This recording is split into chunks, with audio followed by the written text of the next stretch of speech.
1 week ago the Justice League stood victorious. Darkseid and his army of parademons had invaded Earth, but together the League fought back the onslaught. Forced to retreat, Darkseid left the battlefield, but before disappearing he delivered a chilling warning. "I have no need to return, for I already have what I came for." At the time, no one understood what he meant.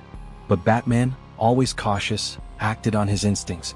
He had secretly planted a tracking device on Cyborg, and when he checked, Cyborg's signal was gone. Not just missing, completely gone from the galaxy. On Apocalypse, Cyborg was a prisoner. Tortured by Darkseid's lieutenant, Desaad, the truth was revealed. The anti-life equation, a formula capable of wiping out free will, lived within Cyborg's cybernetic body. To ensure Cyborg didn't die before transmitting the equation, Darkseid summoned the Black Racer, Death incarnate. But something went terribly wrong. The anti-life equation became corrupted. Instead of granting Darkseid control, it consumed him, drowning him in despair.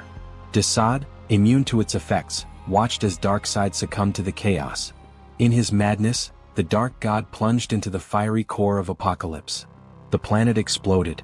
Before the destruction, Desaad sent Cyborg back to Earth through a boom tube. Cyborg crash-landed in the heart of Metropolis. But he wasn't the same. The corrupted anti-life equation had transformed him into a harbinger of doom. Instantly, the virus spread. The equation infected the internet itself, turning every connected device into a weapon.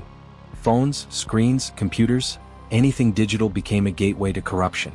Anyone who looked at the screens, anyone who connected, was transformed. They became mindless, violent husks, slaves to the anti-life equation. At that moment, Superman was far from Metropolis, visiting Big Barda and Mr. Miracle. They were planning a rescue mission for Cyborg. Then he heard it, horrific screams echoing from the city. Superman flew back to Metropolis at blinding speed. Arriving at his family's apartment, he found his son, John, moments away from answering a ringing cell phone, seconds from infection. Without hesitation, Superman destroyed every screen in the room with his heat vision. In that moment, he turned to Damian Wayne, who was with them, and made a solemn promise. He would find Damian's father, gather the League, and stop the chaos that was spreading across the world. In Gotham City, Batman was already fighting to hold back the storm. Inside the Batcave, the Batcomputer's firewall suddenly shut itself down to prevent infection. Switching to an offline analog camera system, Batman watched the horror unfolding outside. Gotham was drowning in chaos. The streets were overrun, the infection spreading like wildfire. His system calculated that 600 million people had already been infected. And it wouldn't stop there. Billions more were at risk. Acting quickly, Batman triggered an electromagnetic pulse, shutting down all electronics in Wayne Manor to protect those inside. But it was too late. Nightwing and Red Robin, his family, his partners, had already been infected. The Batcave became a battleground. Batman fought his former allies with everything he had. These weren't his friends anymore. They were mindless, feral beings, relentless and dangerous. In the chaos, Batman turned to Alfred and shouted, "Run for your life." Alfred hesitated for only a moment before fleeing, leaving Batman alone to face his greatest nightmare, fighting the people he once called family. The world was spiraling into darkness. Cyborg's corrupted anti-life equation was spreading, turning humanity against itself. And as Batman fought for his life in the shadows of the Batcave, the rest of the world was falling into ruin.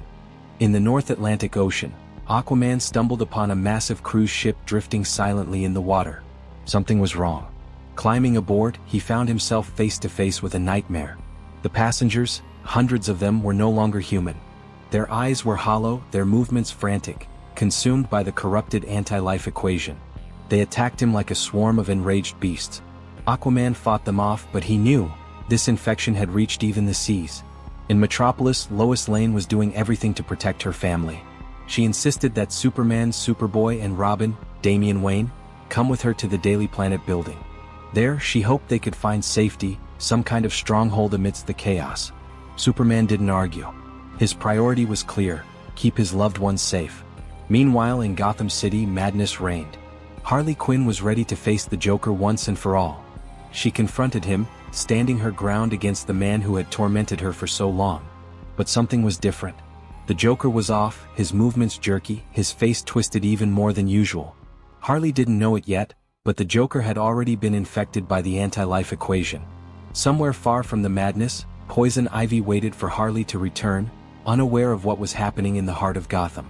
In the stillness of a campground, Dinah Drake, Hal Jordan, and Oliver Queen were enjoying a rare moment of peace. It didn't last. Hal Jordan glanced at his phone. The screen glowed ominously, and in an instant the anti-life equation took hold of him. His face darkened, his voice twisted, and the Green Lantern turned on his friends.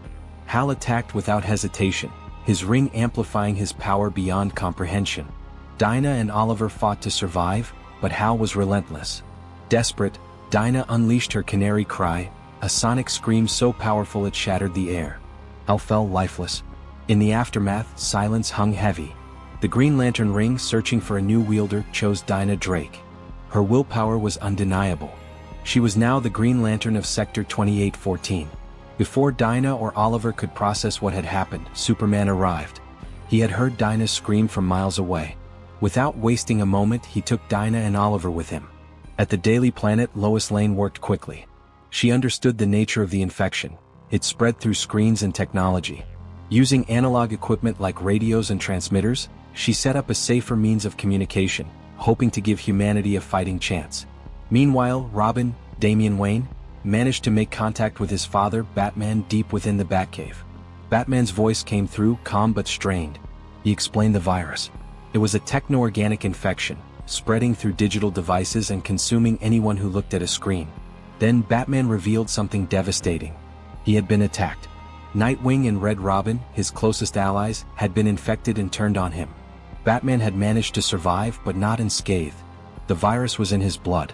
To buy himself time, he had donned a Mr. Freeze suit to slow his metabolism. But time was running out. With a heavy voice, Batman told his son, "Alfred has something for you, Damian. Be strong." And then, silence. In the darkness of the Batcave, the virus finally took hold of Batman. The world's greatest detective, one of its strongest defenders, was gone. And Alfred Pennyworth, the loyal butler and father figure to Bruce Wayne, was left with no choice. When the infected Batman lunged at him, Alfred pulled the trigger of a shotgun. The sound of the shot echoed through the cave. Bruce Wayne, Batman, was dead. That's it for today's video, guys. The saga will continue in the next video, so stay tuned to the channel. If you enjoyed this epic showdown, don't forget to like, subscribe, and share your thoughts in the comments. I see you in the next video.